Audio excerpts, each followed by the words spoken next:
Good afternoon. So today we are going to do worksheet 6.3.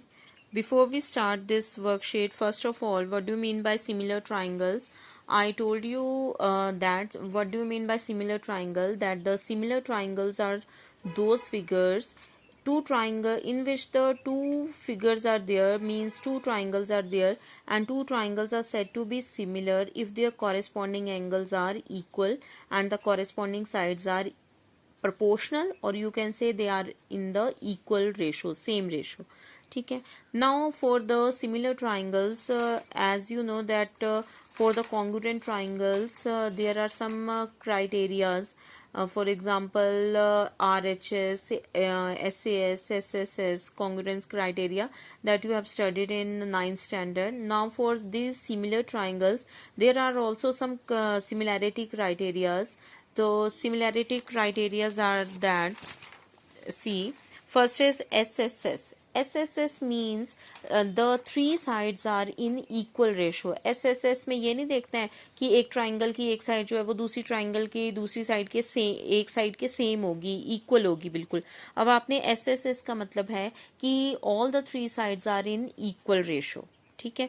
जैसे आपने ये two triangles बनाए, ABC and DEF are two triangles. They are in equal ratio, means if this side is 2, if this side is 4, 3, 6, 4, 8, तो ये equal ratio आ गई. 2 divided by 4, 3 divided by 6, 4 divided by 8, that is ratio कितनी आ गई? 1/2. They are in equal ratio. ठीक है. तो by SSS similarity criteria the two triangles are said to be similar. Next criteria is SAS. SAS means two SAS. First of all कि जो दो triangles की दो साइड्स हैं वो प्रोपोर्शनल होनी चाहिए, इक्वल रेशो में होनी चाहिए, और जो उनका इंक्लूडेड एंगल है वो क्या होना चाहिए? इक्वल होना चाहिए. एंगल तो इक्वल होना चाहिए लेकिन जो साइड्स हैं वो प्रोपोर्शनल होनी चाहिए. ये देखिए जैसे इस फिगर में ABC and DEF are two triangles. If the two sides are proportional, 2 is proportional to 4, means you can say AB is proportional to DE and AC is proportional to DF, and maybe this side is different, 3 and 7, but this angle A and angle D, they are equal angle, for example 60 degree. तो this criteria is known as SAS. ठीक है. Similar का मतलब है कि ratios आपने देखनी है, सेम नहीं होनी चाहिए साइड्स. ठीक है. रेशो उनकी इक्वल होनी चाहिए. थर्ड इज एंगल का मतलब है कि corresponding angles of these first triangle ABC are equal to the corresponding angles of the second triangle DEF. Means angle A is equal to angle D, B is equal to E, C is equal to F, और you can say कि angle A is equal to angle E. वो question के according देख लेना, angle AE के इक्वल है, B D के इक्वल है, C F के इक्वल है, हो सकता है इस तरह से भी हो. नेक्स्ट इज AA का मतलब है कि अगर जो ट्राइंगल है उसमें कोई दो एंगल्स भी इक्वल हैं, तो उसमें भी ये क्राइटेरिया, तो दो ट्राइंगल्स जो है ना वो सिमिलर हो सकती हैं अगर उसके सिर्फ दो एंगल्स जो हैं वो इक्वल हो. ठीक है. तो ये कुछ इसके क्राइटेरिया हैं कि इन क्राइटेरिया की बेसिस के ऊपर आप जो ट्राइंगल्स को ये सिमिलर प्रूव कर सकते हैं. ठीक है.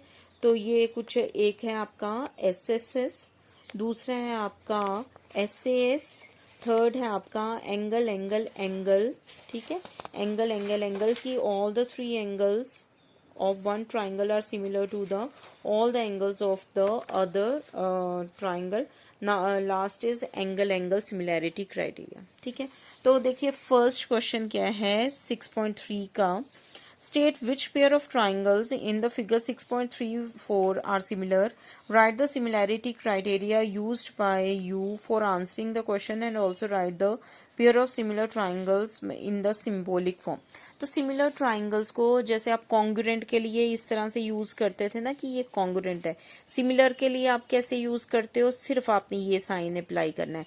तो ये क्या है? सिमिलैरिटी क्राइटेरिया का साइन, सिमिलर का कि टू ट्राइंगल्स जो हैं वो सिमिलर है. तो इस तरह से लिखते हैं कि triangle ABC is similar to triangle DEF. Congruent में इस तरह से 2 इक्वल के साइन और ऊपर से करते थे ना, इसमें सिर्फ ये लगाना है। तो इसका मतलब है कि दो ट्राइंगल्स जो हैं वो सिमिलर।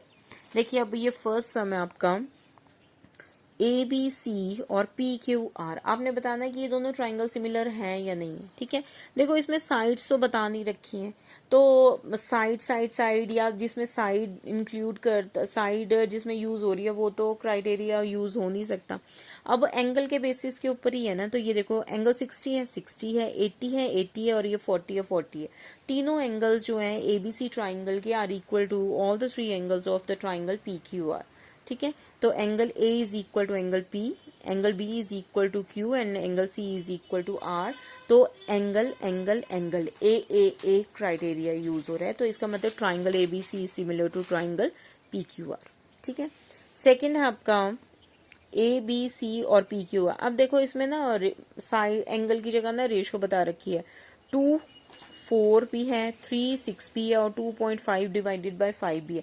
ये जरूरी नहीं है कि 2 यहाँ है तो 4 यहीं पे होना चाहिए, वो आपने क्वेश्चन के अकॉर्डिंग चेक करना है। ठीक है, कि कहाँ पे है। अब देखो इस क्वेश्चन में क्या है, 2 डिवाइडेड बाय 4 तो वो कितना आ गया, 2 divided by 4 is equal to 1/2, 3 divided by 6 that is equal to 1/2 और 2.5 divided by 5 that is equal to 1/2। तो by SSS these two triangles are similar to each other. ठीक है, इस तरह से देखना है। अब आपने ये देखो 2.7 2 का तो प्रोपोर्शन है 2/4 3/6 तो 1/2 आ रहा है, लेकिन 2.7 डिवाइडेड बाय 5 जो है वो इक्वल रेशो नहीं है, तो इसका मतलब ये दोनों ट्राइंगल्स जो हैं वो सिमिलर नहीं है। ठीक है, नॉट सिमिलर। इसमें देखिए एंगल 70 डिग्री, यहाँ पे angle M 70 degree, angle Q is 70 degree और M पॉइंट पे MN लाइन सेगमेंट इज 2.5 और ML लाइन सेगमेंट इज 5। और यहाँ पे भी देखो 2.5 डिवाइडेड बाय 5, अगर ये 5 है तो ठीक है 5 है या देख लेना क्या है, और ये 5 और ये 10 है। अगर 2.5 और 5 है और 5 और 10 है और एंगल जो है वो सेम है, तो SAS क्राइटेरिया से दोनों ट्राइंगल्स क्या है, सिमिलर है। अगर ये 5 की जगह कुछ और है तो ट्राइंगल जो है वो नॉट सिमिलर। ठीक है, नेक्स्ट क्वेश्चन में देखिए 80 डिग्री, पहले तो एंगल देखो 80 डिग्री 80 डिग्री।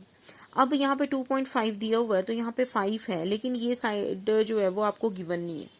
ठीक है, तो साइड तो हम थर्ड साइड तो अपने आप से निकाल नहीं सकते हैं, तो ये जो दोनों ट्राइंगल्स हैं ये सिमिलर नहीं है, क्योंकि ए पे 80 डिग्री का एंगल है, BA साइड तो गिवन है लेकिन AC साइड आपको गिवन नहीं है, और SAS के लिए SAS के लिए आपको AC साइड का पता होना जरूरी था। इसमें F ठीक है, DF आपको गिवन है और EF भी गिवन है, तो यहाँ पे SAS हो सकता था, लेकिन इस ट्राइंगल के SAS प्रॉपर्टी दोनों में सेटिस्फाई नहीं हो रही है, तो these triangles are not similar. ठीक है, थर्ड में देखिए एंगल D पे 70 है, यहाँ पे कोई भी एंगल गिवन नहीं है, यहाँ पे 80 है, ये 80 सेम है, लेकिन अगर एक ट्राइंगल में दो एंगल्स आपको गिवन है तो एंगल सम प्रॉपर्टी से आप थर्ड एंगल निकाल सकते हो। तो 70 + 80 इज 150, तो थर्ड एंगल जो है वो आपका 30 डिग्री आ गया।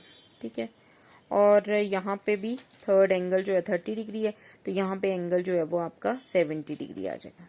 ठीक है, तो 70 is equal to 70, 80 is equal to 80, 30 is equal to 30। इसका मतलब एंगल एंगल एंगल क्राइटेरिया से दोनों ट्राइंगल्स क्या है, सिमिलर है। ठीक है, नेक्स्ट क्वेश्चन इज, ये देखिए फिगर गिवन है, ODC is similar to triangle OBA। ये दोनों ट्राइंगल्स जो हैं वो सिमिलर बता रखी कि पहले से ये दोनों ट्राइंगल सिमिलर है। अगर दोनों ट्राइंगल जहां पे सिमिलैरिटी का साइन है तो आपने क्या देखना है कि if the two triangles are similar it means their corresponding angles are equal and corresponding sides are proportional. Angle BOC, ये जो एंगल BOC है ये 125 डिग्री गिवन है और CDO 70 डिग्री गिवन है, बाकी आपने निकालने हैं DOC DCO। ठीक है, तो सबसे पहले है यहाँ पे 125 डिग्री गिवन है, BOC इज 125। ठीक है, तो DOC क्या बन जाएगा, यहाँ पे आपने ये मैं बनाती हूँ इसके लिए इस तरह से,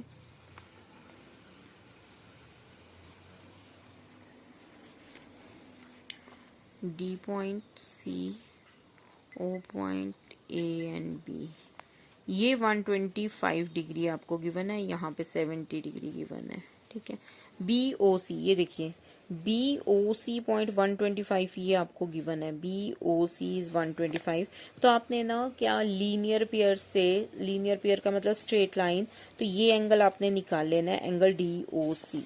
ठीक है, तो एंगल डी ओ सी क्या आ जाएगा, 180 degree minus 125 that is equal to 55 degree by linear pair. ठीक है, सेकंड है एंगल, ये अब आपका एंगल आ गया 55 डिग्री।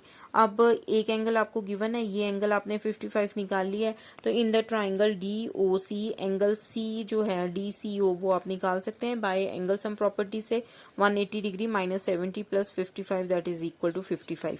अब आपके पास तीनों एंगल हैं, ये 55 डिग्री है, ये भी 55 डिग्री है, और आपको क्वेश्चन में बता रखा है कि डी ओ सी और ए ओ बी ये दोनों ट्राइंगल, या D C O A B O ये दोनों ट्राइंगल्स क्या हैं, सिमिलर हैं। सिमिलर हैं तो इसका मतलब दो ट्राइंगल सिमिलर कब होती हैं, जब उनके कॉरेस्पॉन्डिंग एंगल्स इक्वल होते हैं।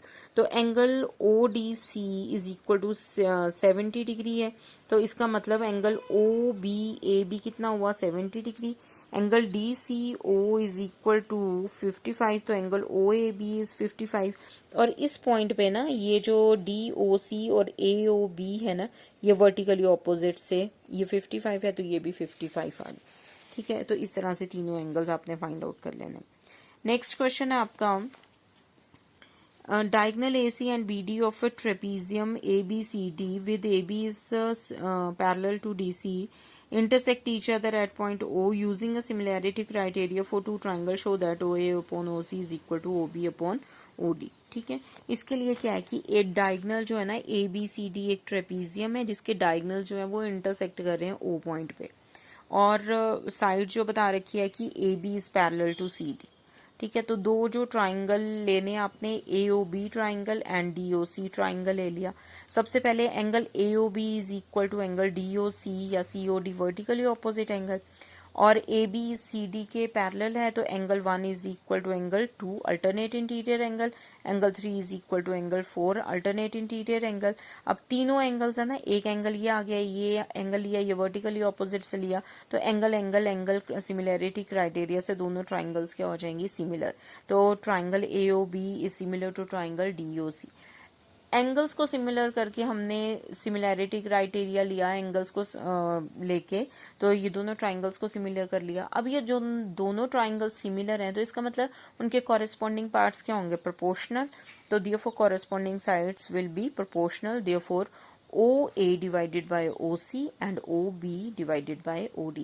AOB ट्राइंगल में OA और COD ट्राइंगल में OC और AOB ट्राइंगल में OB डिवाइडेड बाय OD। ठीक है, तो इस तरह से कर लेना। नेक्स्ट क्वेश्चन इज, ये देखिए इन द फिगर, ये जो फिगर आपको गिवन है इसमें आपको बता रखा है Q R upon Q S is equal to Q T upon P R, ये गिवन है, और angle 1 is equal to angle 2। सबसे पहले जो आपको गिवन है ना कि angle 1 is equal to angle 2, वो आपने देखना है कि 1 और 2 कहाँ पे प्रेजेंट है। ये देखो ट्राइंगल अब क्यू पॉइंट पे 1 है और आर पॉइंट पे जो है वो एंगल 2 है, तो in the triangle P Q R angle 1 is equal to angle 2। ठीक है, एंगल 1, अगर एक ट्राइंगल में दो एंगल्स जो है वो इक्वल है तो उनके ऑपोजिट साइड्स क्या होंगी, equal. Opposite sides to the equal angles they are equal, तो P Q is equal to क्या आ गया, पी आर। अभी आपको गिवन था Q R upon Q S is equal to Q T upon P R, बस इसमें आपने ना पी आर की वैल्यू को रिप्लेस कर देना है बाय पी क्यू, तो Q R upon Q S is equal to Q T upon P Q. ठीक है, उसके बाद आपने सिमिलर प्रूव करना है ना, तो उसके लिए आपने ट्राइंगल ले लेनी है T Q R triangle and P Q S triangle. T Q R जो बड़ी ट्राइंगल है, T Q R and triangle P Q S. दोनों ट्राइंगल्स में देखो angle 1 is equal to angle 1 है, क्यू पॉइंट जो है वो कॉमन है। ठीक है, तो angle 1 is equal to angle 1। और दूसरा क्या है कि ये आपको साइड गिवन थी Q T upon P Q, ये देखो Q T upon P Q is equal to Q R upon Q S. तो कौन सा क्राइटेरिया है, ये साइड प्रोपोर्शनल है, एस एस और इंक्लूडेड एंगल है, तो एस से दोनों ट्राइंगल्स क्या होंगी, सिमिलर। ठीक है, third question, next question, S and T are the points on the side PR and QR of the triangle PQR such that angle P is equal to RTS, show that RPQ is similar to RTS. ये देखो ये बना लेंगे अब PQR is a triangle और S and T are 2 points. इसमें क्या बता रखा है कि angle P is equal to angle RTS. ये दोनों एंगल्स जो है आपको गिवन है कि ये इक्वल हैं, गिवन है। अब आपने ट्राइंगल ले लेना है RPQ एंड RTS, ये दोनों ट्राइंगल्स ले लें। देखो वर्टेक्स से पता चल रहा है कि RPQ और RTS में एंगल R क्या है, कॉमन है। एक एंगल अगर आप और ले लेते हो ना तो ये एंगल क्राइटेरिया से दोनों ट्राइंगल्स क्या हो जाएंगी, सिमिलर।